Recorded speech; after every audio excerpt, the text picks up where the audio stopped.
और चाय की चुस्कियों के बीच जनमन धन की विशेष कवरेज आप देख पा रहे हैं नोएडा हाट से सीधे एबीपी न्यूज पर लाइव। सीधे आपको राष्ट्रपति भवन लिए चलते हैं, जहां पर वित्त मंत्री निर्मला सीतारमण ने मुलाकात की राष्ट्रपति रामनाथ कोविंद से। आशीष, क्या देख पा रहे हैं आप? जी हाँ सुमित जी, ये देखिए सामने मैं आपको गाड़ियों का काफिला दिखा रहा हूँ। अभी अभी वित्त मंत्री यहाँ से निकली है राष्ट्रपति भवन से, और मुझे लगता है 60 सेकंड, 1 मिनट से ज्यादा नहीं लगेगा। बिल्कुल बगल में संसद भवन का गेट, संसद के अंदर आपको चंद मिनटों में ही तस्वीरें दिख जाएंगी। शिष्टाचार मुलाकात थी, अनुमोदन लेना होता है राष्ट्रपति का, और उसके बाद यहाँ से काफिला पूरा का पूरा निर्मला सीतारमण और दोनों एमओएस और उनके साथ जो अधिकारी हैं यहाँ से निकल करके संसद भवन के लिए आगे बढ़ चुके हैं।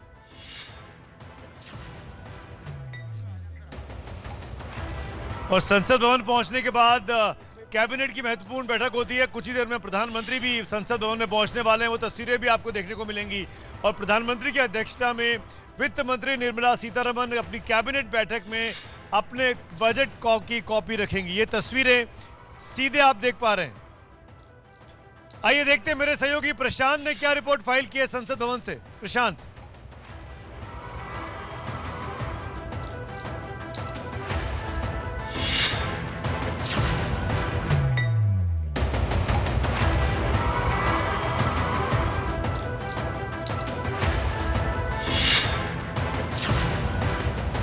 अब से कुछ देर बाद लोकसभा में वित्त मंत्री निर्मला सीतारमण इस साल का बजट पेश करेंगी। बजट की कॉपियां, जो सांसदों की जो प्रतियां हैं वो यहां पहुंची हैं, और ये देखिए सिक्योरिटी स्टाफ उसकी चेकिंग कर रहे हैं। स्नीफर डॉग्स लाए गए हैं, और पूरी तरह से चूंकि सुरक्षा के लिहाज से ये ज़रूरी है, यही वो प्रतियां हैं जो सांसदों के बीच भी बांटी जाएंगी। हालांकि अब चूंकि ऑनलाइन पेपरलेस बजट होता है, इसलिए बजट पेपर्स काफ़ी कम हो गए हैं। पहले बड़ी संख्या में बजट पेपर्स आते थे, लेकिन संसद भवन में बजट पेपर्स पहुँच गए हैं, और इंतज़ार अब है कि 11 बजे और निर्मला सीतारमण संसद में अपना बजट पेश करें, जिसकी उम्मीद पूरा देश लगा रहा है। प्रशांत, एबीपी न्यूज, दिल्ली। कुछ देर में आपको वो तस्वीरें भी दिखेंगी जब प्रधानमंत्री नरेंद्र मोदी संसद भवन में पहुंचेंगे, और उसके बाद कैबिनेट की बैठक होगी, और उस बैठक में इस बजट का अनुमोदन किया जाएगा, प्रस्ताव पास किया जाएगा। इस पूरे नोएडा के बजट बाजार में सब्जी का स्टॉल भी लगा हुआ है। भाई, क्या सब्जियां महंगी है, सस्ती है, कैसी मिल रही है? सर सब्जियां इस टाइम, बोलो, जोर से बोलो, सुन रहे हैं। सब्जियां इस टाइम सर महंगी तो है। बजट तो मतलब सब्जी जो पहले सस्ता मिलता था, अब इस बार अपना महंगाई से महंगा होते जा रहा है। महंगा होता जा रहा है। मेरे साथ किसान नेता भी यहाँ बैठे हुए हैं, और उनसे जरूर एक राय ले लेता हूँ, क्योंकि किसानों पर सबकी नजर है। पंजाब में, यूपी में, उत्तराखंड में चुनाव है। आपको लगता है कि किसानों को राहत मिलेगी? क्योंकि किसानों ने प्रोटेस्ट किया 13-14 महीने लगातार। उम्मीद तो बहुत है, हो सकता है चुनाव के नाम पे कुछ मिल जाए, क्योंकि इन्हें जितनी भी सरकारें हैं ये सब सीट की लड़ाई लड़ रही हैं, ये ना किसी के भले की सोच रहे। आज हालात देख लीजिए आप, प्रदेश के गन्ना मंत्री जो यूपी के सुरेश राणा जी, उनकी भी गन्ने का पेमेंट नहीं हुआ है। तो कैसे मान लिया जाए कि देश की सरकार जो बजट लेके आ रही है, वो तो कह रहे हो गया सारा बकाया, हमने कभी 70% बकाया दे दिया। मैंने तो आप ही के टीवी चैनल पे देखा था, मेरे टीवी चैनल पे उन्होंने कहा था, और आप ही के टीवी चैनल पे टिकैत साहब ने उनसे पूछा था कि अगर आपका होगा हो तो मैं मान लूंगा। आपने 3 बार उनसे क्वेश्चन किया था। हम तो हमेशा देखते हैं एबीपी न्यूज, और आपने जो आंकड़े दिए हैं वो देख लेना, 5 साल में क्या चिल्ला रहे हैं ये, और इनके आंकड़े क्या कह रहे हैं। बड़ी बात आप कह रहे हैं, किसानों को लेकर भी नाराजगी है। कुछ और खास सेक्टर के लोग यहां मौजूद हैं, उनके पास चलना चाहूंगा। यश जैन मेरे साथ है। यश, किसानों से अलग निकल जाते हैं, आपकी दुनिया में आते हैं, आप क्या एक्सपेक्ट करते हैं? अभी पोस्ट पैंडेमिक डिजिटलाइजेशन बहुत ज़्यादा बूम हुआ है कंट्री में, और अब जितने भी देश के युवा है वो ट्रेडिशनल बिजनेस छोड़ के स्टार्टअप की तरफ जा रहे हैं। कोई भी आपको युवा ट्रेडिशनल बिजनेस करते नहीं दिखेगा। सो काफ़ी उम्मीद है, काफ़ी होप्स है गवर्नमेंट से कि स्टार्टअप्स के लिए काफ़ी कुछ हो, जिसमें कि पहला तो इंफ्रास्ट्रक्चर है, कि जैसे डिजिटल स्टार्टअप, जिस स्पीड में डिजिटल स्टार्टअप्स आ रहे हैं, उनके लिए इंफ्रास्ट्रक्चर बिल्ड हो, उनको फाइनेंसिंग, उनको सपोर्ट मिला जाए, टैक्सेशन थोड़ा सिंप्लीफाई किया जाए, क्योंकि जितने भी स्टार्टअप्स हैं उनके लिए ई कॉमर्स स्पेस में, लॉजिस्टिक्स स्पेस में आज भी काफ़ी कॉम्प्लिकेटेड है कॉम्प्लाइंसेस। सबको टैक्स में राहत चाहिए। केडिया साहब, आपकी बारी है। आप हर बार आते हैं, उम्मीद जता के जाते हैं। मैं आपसे नाराज हूं। पिछली बार भी आपने कहा था कि राहत मिलने वाली है, कब राहत मिलेगी सर? देखिए, सरकार अपने तरीके से कुछ ना कुछ काम करती रहती है। इस बार के बजट से जो उम्मीदें हैं, एक तो कोरोना के तहत जो वर्क फ्रॉम होम का कल्चर डेवलप हुआ, तो उसके खर्चे को कंपनसेट करने के लिए स्टैंडर्ड डिडक्शन जो अभी 50,000 रुपया है, उसको बढ़ा के निश्चित रूप से 1 लाख रुपया मेरे को लगता है कि कर दिया जाएगा। एटीसी की जो लिमिट है, एटीसी टैक्स सेविंग का एक बहुत बड़ा इंस्ट्रूमेंट है, जिसमें हम लोग इन्वेस्टमेंट करते हैं तो टैक्स सेविंग होता है, उसकी 1.5 लाख रुपया लिमिट है, उसको बढ़ा करके 3 लाख तो नहीं लगता है, लेकिन 50,000 का एक खिलौना दिया जा सकता है, 2 लाख रुपया कर दिया जाएगा। कोरोना में मेडिकल एक्सपेंसेस बहुत ज़्यादा बढ़ गए हैं, उसको देखते हुए 80D की जो इंश्योरेंस पॉलिसी में प्रीमियम जो 25,000 और 50,000 की जो लिमिट है, उसमें छेड़छाड़ की जा सकती है, उसको डबल किया जा सकता है। और प्रिवेंटिव मेंटेनेंस जो हेल्थ केयर है, उसकी 5,000 की लिमिट है 80D के भीतर ही, उसको लगता है कि एक सब्सटेंशियल अमाउंट बढ़ा करके 20,000 तक कोरोना को ध्यान में रखते हुए किया जा सकता है। लेकिन पूरे देश को वैक्सीन इस सरकार ने फ्री में लगवाई। डॉक्टर DK गुप्ता, मैं आपसे पूछना चाहूंगा, अभी भी बच्चों को वैक्सीन लगने की बात है, जो छोटे बच्चे हैं, उनके लिए आपको लगता है कि इस तरह की कोई स्कीम आ सकती है? बिल्कुल आनी चाहिए, क्योंकि अभी 15 से 18 साल के बच्चों को लगभग 60% बच्चों को वैक्सीन लग चुकी है। अभी भी 40% तो 15 से 18 साल के बच्चे हुए हैं। इसके अलावा लगभग 35 करोड़ ऐसे बच्चे हैं जो 1 साल से लेकर 18 साल तक के हैं, जिनको वैक्सीन नहीं लगी है। वो अनइम्यूनाइज्ड हैं, हाई रिस्क पे हैं, वल्नरेबल हैं। अगर कोई कोविड का दोबारा कोई नया स्ट्रेन आता है या ओमिक्रॉन से इन्फेक्टेड होते हैं, तो पोस्ट कोविड उनको कॉम्प्लिकेशन हो सकते हैं और ड्यूरिंग कोविड हो सकते हैं। तो इसलिए बच्चों की वैक्सीन जो कह रहे थे 1 मार्च से दोबारा 15 से 18 से ऊपर 12 से 15 को खोलेंगे, तो मुझे लगता है बिल्कुल सही वक्त है। इस समय वैक्सीनेशन की प्रक्रिया स्लो हो गई है, ढीली हो गई है, तो कहीं ना कहीं 10 साल से सारे जो ऊपर बच्चे हैं उन सबके लिए वैक्सीनेशन को तुरंत आरंभ कर देना चाहिए। तो यही चुनौतियां हैं निर्मला सीतारमण जी के सामने। सौरभ जी, मैं आपसे पूछना चाहूंगा, आप तो विद्या मंदिर क्लासेस से हैं, बहुत से बच्चे हैं जो इनकी एजुकेशन जो है वो घरों से चल रही है, स्कूल कॉलेज बंद हैं, कोचिंग्स वहीं से चल रही है, आप क्या एक्सपेक्ट करते हैं? आपको किस तरह की चीजें? देखिए, 2 बहुत इंपॉर्टेंट बात मैं कहना चाहूँगा। जो पिछले 2 साल गुजरे, जिसमें कोचिंग और स्कूलों ने अपनी तरफ से तो डिजिटल शिक्षा देनी शुरू की, बट जो एक गरीब तबके का बच्चा है, जिसके घर में एक ही मोबाइल है, जिसका माता या पिता अपने कार्य पे वो मोबाइल लेके चला जाता है, तो उसकी क्लासेस नहीं हो पा रही हैं। हम एक तरफ से तो कह देते हैं कि हम क्लास कर रहे हैं, बट जब आप एक गरीब के घर में जाके देखते हैं तो बच्चे शायद वो क्लास, जैसे मैंने 2 बच्चे हैं, 3 बच्चे हैं, तो कौन सा बच्चा उस मोबाइल से क्लास करेगा? दूसरी बहुत इंपॉर्टेंट, रोक रहा हूं, माफी चाहता हूं, तस्वीरें देखिए, वित्त मंत्री पहुंच गई है संसद भवन परिसर में। आप इंपॉर्टेंट बात कर रहे हैं सौरभ, मैं आगे बढ़ाऊंगा आपके साथ, लेकिन ये तस्वीरें संसद भवन परिसर से हैं, गेट नंबर 1 से।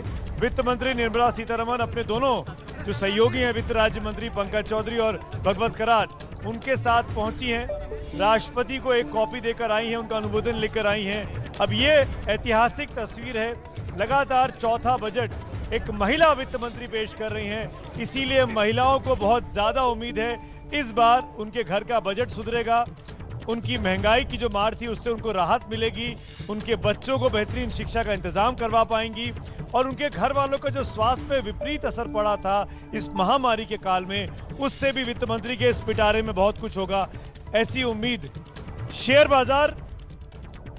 बाजार को क्या उम्मीद है? शेयर बाजार ने शुरुआत में 500 अंकों की उछाल ली थी। आइए मेरे सहयोगी मृत्युंजय की ये रिपोर्ट देखते हैं कि शेयर बाजार कैसे रिएक्ट कर रहा है आज की इस बजट हलचल को लेकर।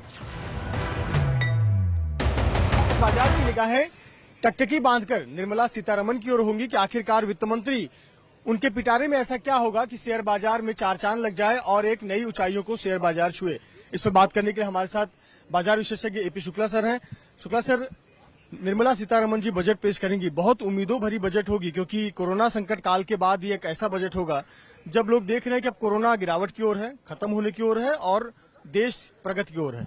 जी हाँ, ये सबसे बड़ा चैलेंजिंग ईयर रहेगा और जैसा देखने को मिल रहा है कि मार्केट बहुत वोलेटाइल है और पूरा वर्ल्ड, इंडिया ही नहीं पूरा वर्ल्ड इन्फ्लेशन से का सामना फेस कर रहा है और उसके लिए कैसे एड्रेस हो। और अभी जैसा फेड ने बोला है कि हम इंटरेस्ट रेट बढ़ाएंगे, ऐसे संकेत आ रहे हैं, तो हमारी भी इकोनॉमी में अभी जो है वो अभी इस समय करीब करीब काफी ठीक हो गई है, क्योंकि कोरोना हम देख रहे हैं 2.5 साल से हमारी पूरी इकोनॉमी को की बाट लगा के रखा है। लेकिन अभी जिस तरह से हमारा मैन्युफैक्चरिंग, एक्सपोर्ट और गवर्नमेंट ने PLI स्कीम वगैरह दिया है कंपनियों को, उससे कंपनियों की स्थिति काफी अच्छी हुई है। शेयर बाजार की अगर बात करें तो कहीं न कहीं शेयर बाजार संकेत देता है कि ये बजट किस तरह का होने वाला है। पिछला 1 हफ्ता हमने देखा काफी ज्यादा गिरावट देखने को मिली, उसके अंतर्राष्ट्रीय फैक्टर्स भी थे, लेकिन पिछले 2 दिनों से हम देख रहे हैं स्थिरता है।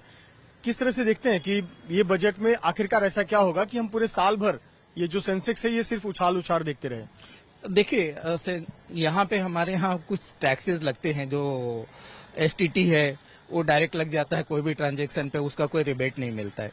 दूसरा है कि लॉन्ग टर्म गेन जो रहता है, लॉन्ग टर्म गेन को कैसे एड्रेस करेंगे, ये एक बहुत बड़ा सेंटिमेंटल वैल्यू है। जो जेटली साहब के टाइम पे लॉन्ग टर्म गेन लगा था 10% का, एक साल के बाद में अगर कोई शेयर हम सेल करते हैं तो 10%। हमारे एसोसिएशन का और हमारे लोगों का मानना है कि वो जो है गवर्नमेंट को हटाना चाहिए।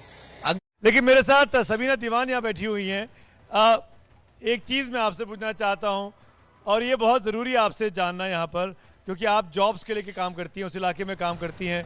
हम जो पोल कर रहे हैं ट्विटर पर, 57% लोग कहते हैं उनको इस रोजगार चाहिए। निर्मला सीतारमण की तस्वीरें स्क्रीन पे लगातार चल रही हैं, ये संसद भवन की तस्वीरें हैं, लेकिन सबीना यहाँ पर है। सबीना, इनके पास उस टैबलेट में क्या होना चाहिए नौकरियों को लेकर? रोजगार रोजगार रोजगार। कैसे कैसे कैसे वो भी मैं बताऊंगी। आप ये देखिए, हमारा अनएम्प्लॉयमेंट रेट हाई है, labour force participation rate low है, female labour force participation rate, हर 5 महिलाओं में से सिर्फ एक ऐसी है जो या काम कर रही है या काम ढूंढ रही है, बाकी 4 ना काम कर रही है ना ढूंढ रही है। यूथ अनएम्प्लॉयमेंट रेट 3 गुना ज्यादा है। मैं बोल दूं, आप बोलते रहेगा। अमित शाह गृह मंत्री पहुंचे, कैबिनेट की बैठक शुरू होने वाली है, मंत्रियों का आने का सिलसिला शुरू हो गया है, लेकिन सबीना बहुत महत्वपूर्ण बात कह रही है, रोजगार के अवसर कैसे पैदा होंगे। जी, और आप ये भी देखिए, आप हाउस होल्ड एक्सपेंडिचर की बात कर रहे थे, 12 lakh crore house hold expenditure down है, सर्विसेज डाउन है, तो हमें फोकस करना है रोजगार पे। हमें इस एक्सपेंडिचर, आप स्वास्थ्य की बात कर रहे हैं, हमारे बजट में इकोनॉमिक सर्वे के मुताबिक सिर्फ 2% शेयर जीडीपी का हम स्वास्थ्य की तरफ डाल रहे हैं, सिर्फ 3% एजुकेशन में डाल रहे हैं। आप हेल्थ पे स्पेंड करिए, आप एजुकेशन पे स्पेंड करिए। कहाँ कटौती करें, कहाँ कटौती करें, कहाँ डाल सकते हैं, किसका बजट कम करें? आप पहले ये देखिए ना कि गवर्नमेंट कैपिटल एक्सपेंडिचर्स भी ऊपर जा रहे हैं, इसकी वजह से हमारा थोड़ा सा ग्रोथ आगे बढ़ा है। लेकिन आम आदमी में बजट में आम आदमी के लिए क्या है? अब छोटे एमएसएमईज जो हैं, जो इनफॉर्मल इकोनॉमी में हैं, उनके लिए आप क्या करें? उसी से रोजगार आगे बढ़ेगा और उसी से हमारी इकोनॉमी का इंजन। इंपॉर्टेंट बात कह रही हैं सबीना, और शायद इस बातों को ध्यान में रखकर ये बजट बनाया गया होगा, उम्मीद करनी चाहिए। आप बैठिए प्लीज सबीना।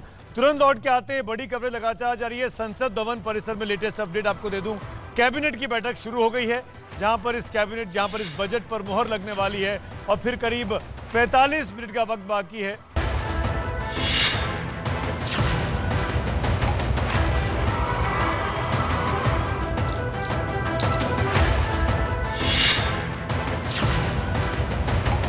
जनमन धन 2022 विशेष कवरेज नोएडा हाट से आप देख सकते हैं सीधे। लेकिन इस वक्त प्रधानमंत्री नरेंद्र मोदी की तस्वीरें आपकी स्क्रीन पर हैं। प्रधानमंत्री मोदी कैबिनेट की बैठक में शिरकत करने के लिए संसद भवन पहुंचे हैं, जहां पर निर्मला सीतारमण के बजट को कैबिनेट अप्रूव करेगी। तस्वीरें संसद भवन परिसर की हैं, प्रधानमंत्री पहुंच चुके हैं। अब कुछ ही पलों में, कुछ ही मिनटों में इस कैबिनेट की बैठक की शुरुआत होगी, जिसमें निर्मला सीतारमण के बजट को मंजूरी मिलेगी, और यही मंजूरी मिला हुआ बजट लोकसभा में निर्मला सीतारमण पेश करेंगी, क्योंकि कैबिनेट की मंजूरी बहुत जरूरी है। कैबिनेट के अप्रूवल के बाद ही चीजें। और अभी अभी खबर आ गई है, कैबिनेट की बैठक भी शुरू हो गई है। उस कैबिनेट की बैठक जहां पर इस बजट पर हस्ताक्षर होंगे, उसको अनुमति मिलेगी, और इसी बजट को निर्मला सीतारमण ठीक 11 बजे लोकसभा में पढ़ना शुरू करेंगी। करीब करीब 42-43 मिनट का वक्त और बाकी है, और उस बजट में क्या कुछ निकल कर आने वाला है, इस पर सब लोग जानना चाहते हैं। चुनाव का समय है, चुनाव का समय है, क्या चुनाव के समय में राहत भरी चीजें होंगी? क्योंकि रेलवे भी बहुत ज्यादा प्रभावित रही है। अब रेल बजट अलग से नहीं आता है, रेलवे का प्रावधान भी आम बजट में ही किया जाता है। रेल यात्री क्या उम्मीद कर रहे हैं, ये जाना है मेरे सहयोगी दीपक रावत ने अपनी इस रिपोर्ट में। आइए उसको सुन लेते हैं। साल 2022-23 के लिए आज बजट पेश होने जा रहा है, और इस बजट को लेकर हर किसी को उम्मीदें हैं। खास तौर पर रेल बजट को लेकर लोगों की क्या उम्मीदें हैं, क्योंकि देश की आधे से ज़्यादा आबादी ट्रेन से सफ़र करती है। तो कुछ लोग हमारे साथ हैं, उनसे बात कर लेते हैं। रेल बजट को लेकर आमतौर पर हर किसी को उम्मीद होती है कि हाई स्पीड ट्रेनें, जिस तरीके से सरकार बात करती है वो आए, ट्रेनों में सुविधाएँ हों, साफ़ सफाई हो। आपकी क्या उम्मीद? साफ सफाई का तो ट्रेनों में पहले से बहुत अच्छा हो गया है। अब कुछ और बेटर हो सकता है। जिस ट्रेन से हम ट्रैवल कर रहे थे, मैंने बताया आपको पहले भी, उसमें कुछ बेटर हो सकता था, तो हमने सेशन दिए। बट एट प्रेजेंट में जो हाई स्पीड ट्रेन वाले हैं वो उतने पैसेंजर नहीं होते, जो मिडिल क्लास है वो ज़्यादा है। तो मिडिल क्लास को देख के इन लोगों को काम करने चाहिए, और टिकट्स के जो पैसे अगर लेते हैं तो उसके हिसाब से हम लोग को पूरी फैसिलिटीज़ मिलनी चाहिए। पेमेंट के लिए कोई इशू नहीं है, टिकट जो देता है बंदा वो पैसे कभी नहीं पूछता है, बट जो फैसिलिटी से मिलनी चाहिए। मेन बात तो साफ सफाई का इशू है जी, क्योंकि रात को भी हम बहुत परेशान हुए हैं। हम कटरा से दिल्ली आए हैं, रात को बहुत ज़्यादा गंदगी और चूहे कॉकरोच इसकी बदबू बहुत ज़्यादा इशू था रात को। फिर हमारी सीट चेंज करी गई, वो भी बहुत ज़्यादा उनसे मतलब बात करने के बाद उन्होंने बहुत देर बाद, हम 3 टायर एसी में थे, उसके अंदर चूहे की स्मेल आ रही थी, पूरी बोगी परेशान थी।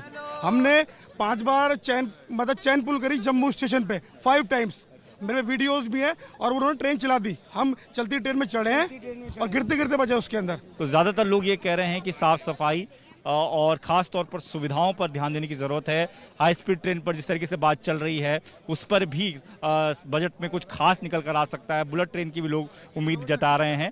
तो फिलहाल सबको इंतज़ार है बजट का, जिस पर ये देखना होगा कि सरकार ने इस बार रेलवे को लेकर क्या खास बजट में रखा है। कैमरामैन रवीश पांडे के साथ दीपक सिंह रावत, एबीपी न्यूज़, दिल्ली। जो जीडीपी के आंकड़े पेश किए गए हैं बीते कुछ सालों के, जो हम सबके सामने हैं, वो ये इशारा करते हैं कि देश रिकवरी की ओर जा रहा है। उसी की ओर उम्मीद जताई गई है कल के आर्थिक सर्वेक्षण में भी।